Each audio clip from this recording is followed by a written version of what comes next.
Chapter 15. Madame Fontaine's prophecy had frightened La Cibot. She vowed to herself that she would gain her ends by kindness. She would sleep secure on M. Pons' legacy, but her rascality should keep within the limits of the law. For 10 years she had not suspected the value of Pons' collection. She had a clear record behind her of 10 years of devotion, honesty, and disinterestedness. It was a magnificent investment, and now she proposed to realize. In one day, Remonencq's hint of money had hatched the serpent's egg, the craving for riches that had lain dormant within her for 20 years. Since she had cherished that craving, it had grown in force with the ferment of all the evil that lurks in the corners of the heart. How she acted upon the counsels whispered by the serpent will presently be seen. "Well," she asked of Schmucke, "has this cherub of ours had plenty to drink? Is he better?" "He is not doing very well, dear Montame Zipot, not very well," said poor Schmucke, brushing away the tears from his eyes. "Pooh! You make too much of it, my dear Monsieur Schmucke. We must take things as we find them. Cibot might be at death's door, and I should not take it to heart as you do. Come, the cherub has a good constitution, and he has been steady, it seems, you see. You have no idea what an age sober people live. He is very ill, it is true, but with all the care I take of him, I shall bring him round. Be easy, look after your affairs. I will keep him company and see that he drinks his pints of barley water." "If you were not here, I should die of anxiety," said Schmucke, squeezing his kind housekeeper's hand in both his own to express his confidence in her. La Cibot wiped her eyes as she went back to the invalid's room. "What is the matter, Madame Cibot?" asked Pons. "It is Monsieur Schmucke that has upset me. He is crying as if you were dead," said she. "If you are not well, you are not so bad yet that nobody need cry over you, but it has given me such a turn. Oh dear, how silly it is of me to get so fond of people, and to think more of you than of Cibot. For, after all, you aren't nothing to me, you are only my brother by Adam's side, and yet, whenever you are in the question, it puts me in such a taking, upon my word it does. I would cut off my hand, my left hand, of course, to see you coming and going, eating your meals, and screwing bargains out of dealers as usual. If I had had a child of my own, I think I should have loved it as I love you, eh?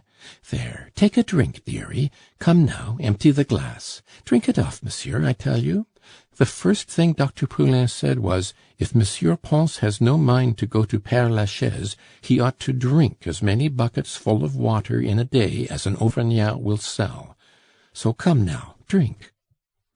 "But I do drink, Cibot, my good woman. I drink and drink till I am deluged."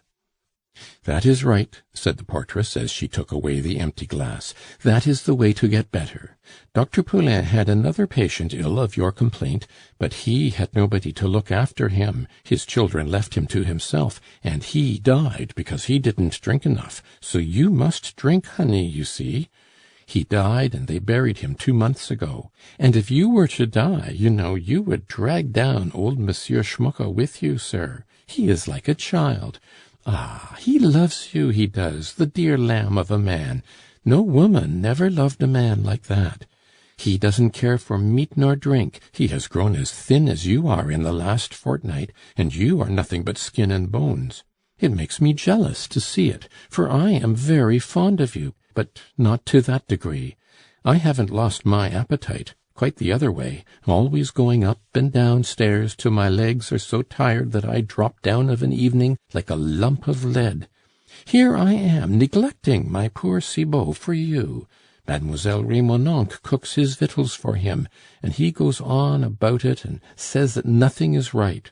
At that I tell him that one ought to put up with something for the sake of other people, and that you are so ill that I cannot leave you.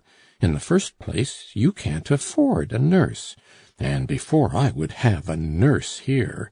I have done for you these 10 years. They want wine and sugar and foot-warmers and all sorts of comforts, and they rob their patients, unless the patients leave them something in their wills. Have a nurse in here today, and tomorrow we should find a picture or something or other gone." "Oh, Madame Cibot!" cried Pons, quite beside himself. "Do not leave me. No one must touch anything." "I am here," said La Cibot. "So long as I have the strength, I shall be here. Be easy. There was Dr. Poulain wanting to get a nurse for you. Perhaps he has his eye on your treasures. I just snubbed him, I did. The gentleman won't have any one but me, I told him. He is used to me, and I am used to him. So he said no more. A nurse, indeed! They are all thieves. I hate that sort of woman, I do. Here is a tale that will show you how sly they are. There was once an old gentleman, it was Dr. Poulain himself, mind you, who told me this. Well, a Madame Sabatier, a woman of 36, that used to sell slippers at the Palais Royal. You remember the Galerie at the Palais that they pulled down?" Pons nodded. "Well, at that time she had not done very well. Her husband used to drink and died of spontaneous imbustion. But she had been a fine woman in her time, truth to tell, not that it did her any good, though she had friends among the lawyers. So, being hard up, she became a monthly nurse, and lived in the Rue Bar du Bec. Well, she went out to nurse an old gentleman that had a disease of the urinary guts, saving your presence. They used to tap him like an artesian well, and he needed such care that she used to sleep on a truckle bed in the same room with him. You would hardly believe such a thing. Men respect nothing, you'll tell me, so selfish as they are. Well, she used to talk with him, you understand. She never left him, she amused him, she told him stories, she drew him on to talk, just as we are chatting away together now, you and I, eh? And she found out that his nephews, the old gentleman had nephews, that his nephews were wretches. They had worried him, and final end of it, they had brought on this illness. Well, my dear sir, she saved his life. He married her, and they have a fine child. Ma'am Bordevin, the butcher's wife in the Rue Charlot, a relative of hers, stood godmother. There is luck for you. As for me, I am married, and if I have no children, I don't mind saying that it is Cibot's fault. He is too fond of me, but if I cared, never mind. What would have become of me and my Cibot if we had had a family, when we have not a penny to bless ourselves with after 30 years of faithful service? I have not a farthing belonging to nobody else. That is what comforts me. I have never wronged nobody.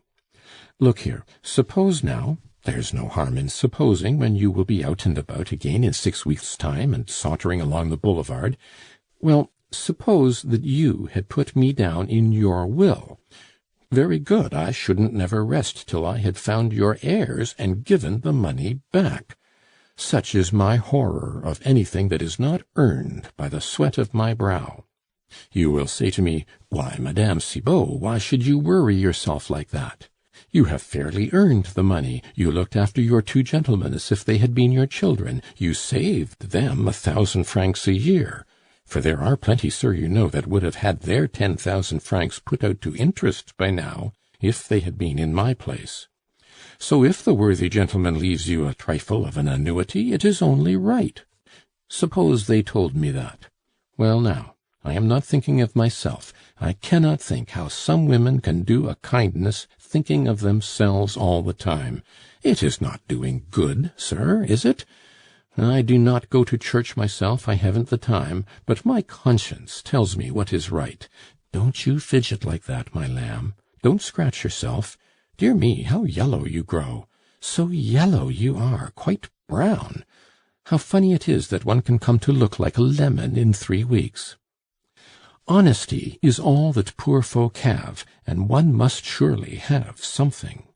Suppose that you were just at death's door.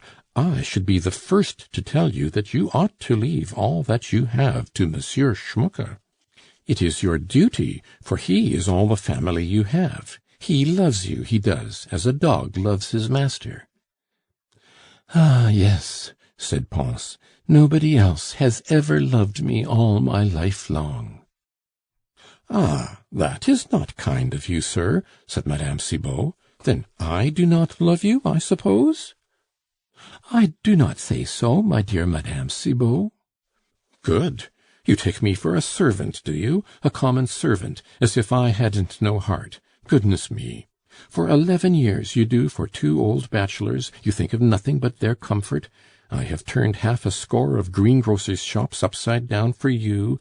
I have talked people round to get you good Brie cheese.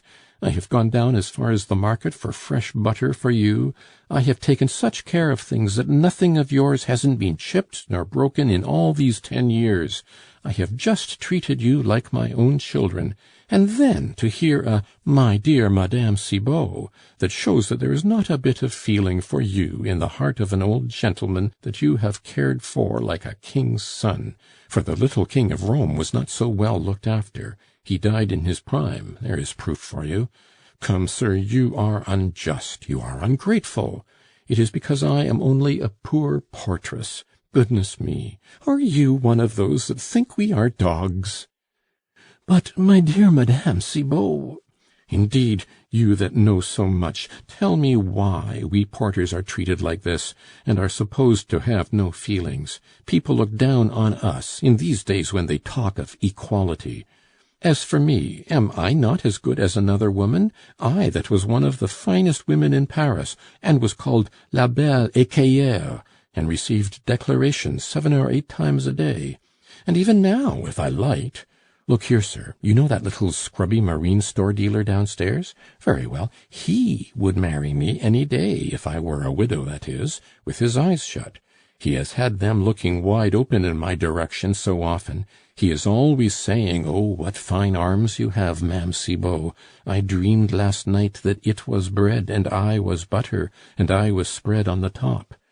Look, sir, there is an arm."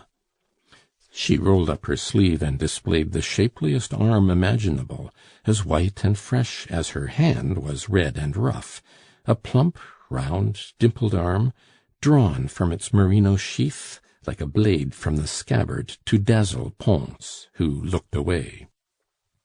"For every oyster the knife opened, the arm has opened a heart.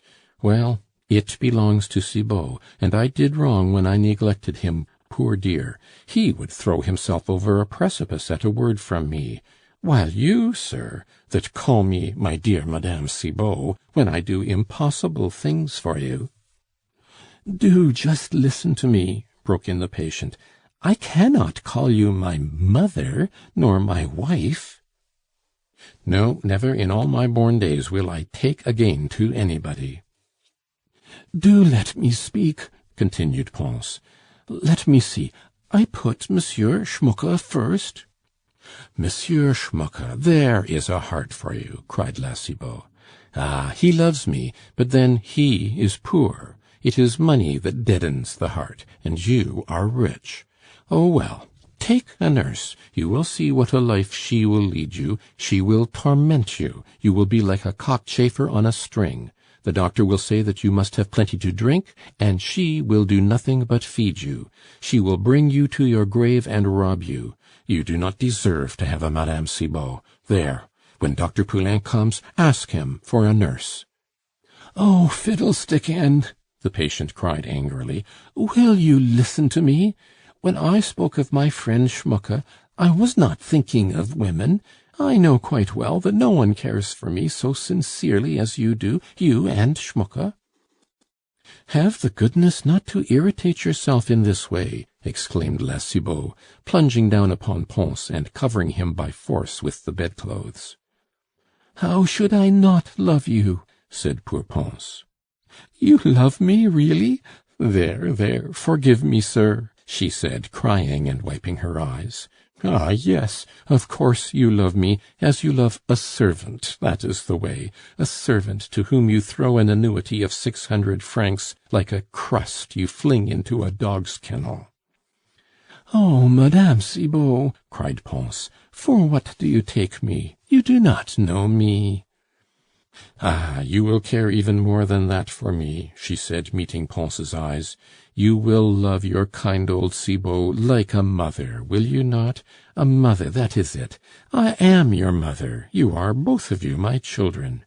Ah, if I only knew them that caused you this sorrow, I would do that which would bring me into the police courts and even to prison. I would tear their eyes out. Such people deserve to die at the Barrière Saint-Jacques, and that is too good for such scoundrels. So kind, so good as you are, for you have a heart of gold. You were sent into the world to make some woman happy. Yes, you would have her happy, as anybody can see. You were cut out for that.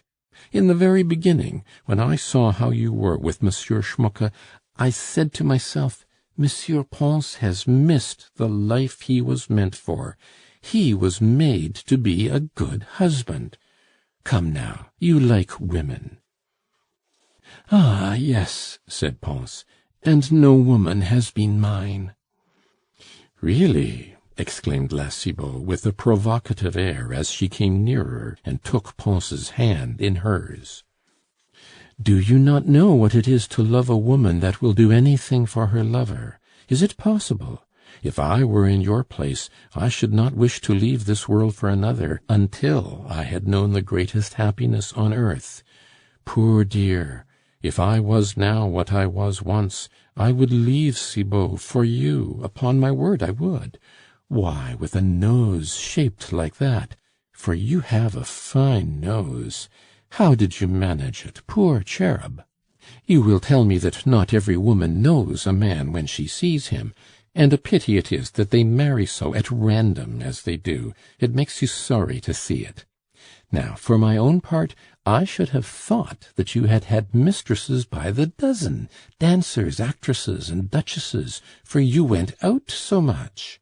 When you went out, I used to say to Cibot, 'Look, there is Monsieur Pons going a gallivanting.' On my word, I did. I was so sure that women ran after you. Heaven made you for love. Why, my dear sir, I found that out on the first day that you dined at home, and you were so touched with Monsieur Schmucke's pleasure. And next day Monsieur Schmucke kept saying to me, 'Montame Zipod, he have dined here,' with the tears in his eyes, till I cried along with him, like a fool, as I am. And how sad he looked when you took to gadding abroad again and dining out. Poor man, you never saw any one so disconsolate. Ah, you are quite right to leave everything to him.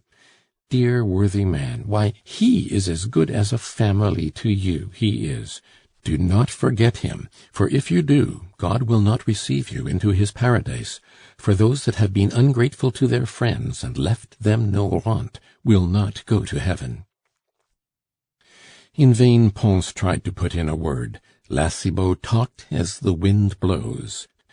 Means of arresting steam engines have been invented, but it would tax a mechanician's genius to discover any plan for stopping a portress's tongue. "I know what you mean," continued she, "but it does not kill you, my dear gentleman, to make a will when you are out of health. And in your place I might not leave that poor dear alone, for fear that something might happen. He is like God Almighty's lamb, he knows nothing about nothing, and I should not like him to be at the mercy of those sharks of lawyers and a wretched pack of relations. Let us see now, has one of them come here to see you in 20 years? And would you leave your property to them? Do you know, they say that all these things here are worth something." "Why, yes," said Pons. "Remonencq, who deals in pictures and knows that you are an amateur, says that he would be quite ready to pay you an annuity of 30,000 francs so long as you live, to have the pictures afterwards. There is a change. If I were you, I should take it. Why, I thought he said it for a joke when he told me that. You ought to let Monsieur Schmucke know the value of all those things, for he is a man that could be cheated like a child. He has not the slightest idea of the value of these fine things that you have. He so little suspects it, that he would give them away for a morsel of bread, if he did not keep them all his life for love of you, always supposing that he lives after you, for he will die of your death. But I am here. I will take his part against anybody and everybody. I and Cibot will defend him." "Dear Madame Cibot," said Pons, "what would have become of me if it had not been for you and Schmucke?"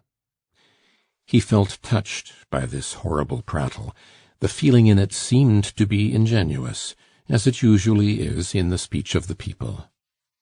"Ah, we really are your only friends on earth, that is very true, that is. But 2 good hearts are worth all the families in the world.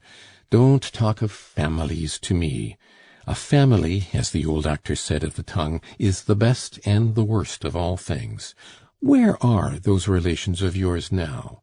Have you any? I have never seen them." "They have brought me to lie here," said Pons with intense bitterness. "So you have relations!" cried La Cibot, springing up as if her easy chair had been heated red hot. "Oh, well, they are a nice lot, are your relations. What, these 3 weeks, for this is the 20th day to-day that you have been ill and like to die, in these 3 weeks they have not come once to ask for news of you? That's a trifle too strong, that is. Why, in your place I would leave all I had to the Foundling Hospital sooner than give them 1 farthing." "Well, my dear Madame Cibot, I meant to leave all that I had to a cousin once removed, the daughter of my first cousin, President Camusot, you know, who came here one morning nearly 2 months ago." "Oh, a little stout man who sent his servants to beg your pardon for his wife's blunder?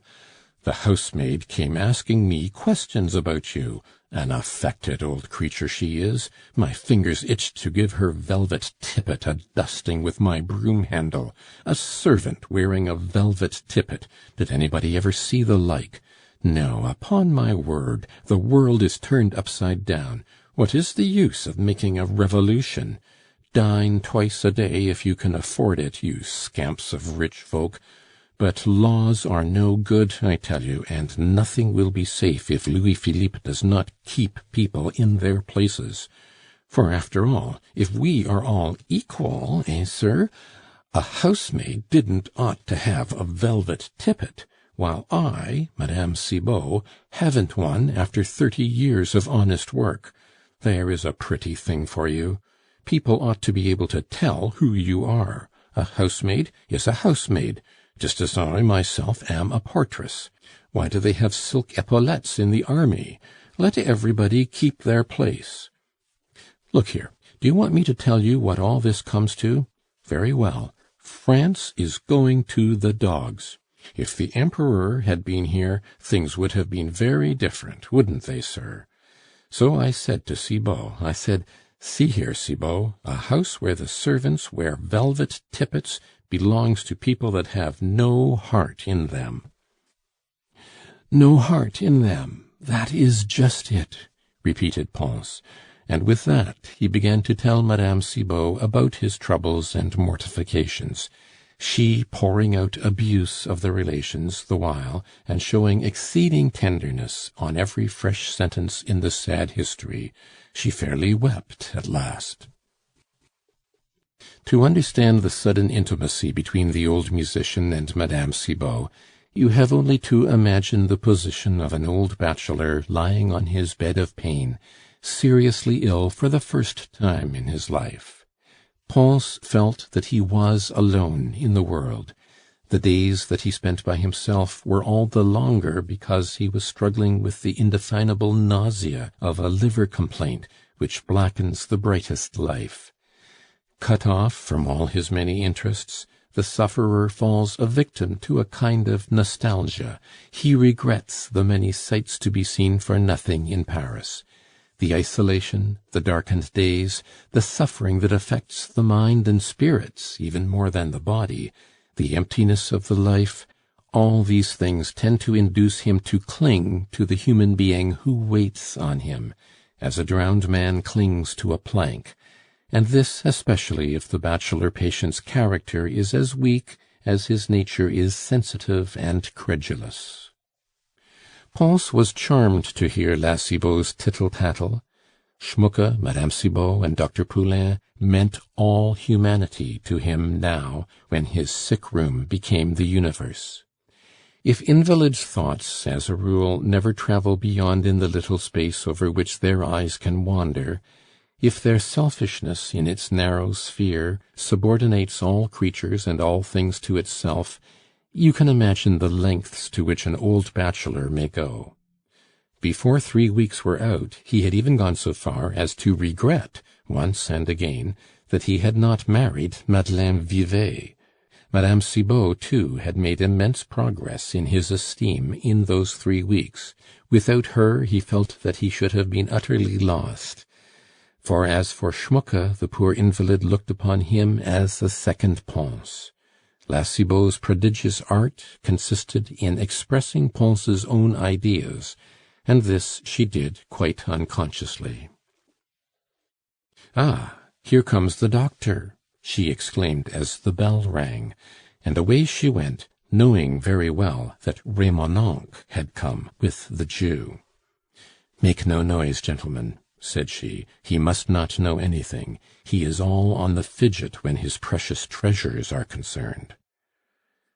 "A walk round will be enough," said the Hebrew, armed with a magnifying glass and a lorgnette.